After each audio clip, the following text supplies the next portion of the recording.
we have 3 bridge crossings. One of those is on Maline Creek, one is on Stormwater Creek, and then the third is a smaller tributary that also discharges into Maline Creek. All of these streams are degrading from the volume of water that's coming down. The water is flowing very fast and it's eroding the banks. So we undertook a study to analyze what the physical properties are that are causing that erosion and design countermeasures. The stream bank, or the Maline Creek bank, was almost vertical. So what happens when it's vertical, the soil cannot support itself. Also, directly behind us, there's a lake about 25 feet above the stream. So that creates an unstable condition where water is moving from the bottom of the lake out to the creek and makes the soils soft.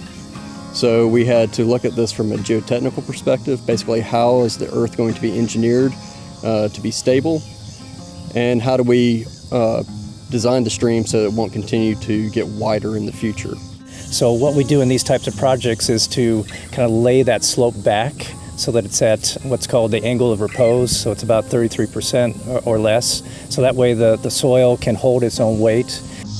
In the case of these streams, we have very high velocities in the streams, so that requires the banks to be armored to a certain depth to counteract the high velocities. Basically, the water cannot move the large stone that we're placing in the bottom of the channel.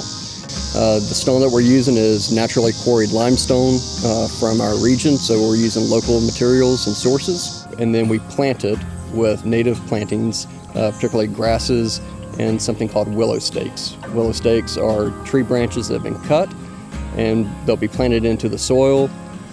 They will root then and provide a strong root matrix to hold the soil in place into the future. Unfortunately, to try to get the slopes of those banks back to a position where they're stable, you have to remove some vegetation and try to improve that condition. As a landscape architect and engineers, architects, we all feel bad that when plant material has to come out, especially some larger trees, but in some cases, you know, if you're disturbing the soil or cutting into the root system, there's no way to save it. So we do document the number of trees that we take out, and then through working with the county and GRG, our clients, we look at what can we do to try to add more plant material back than what was there originally. This stream will handle all the velocities that it's presently seeing up to and including the 100-year event.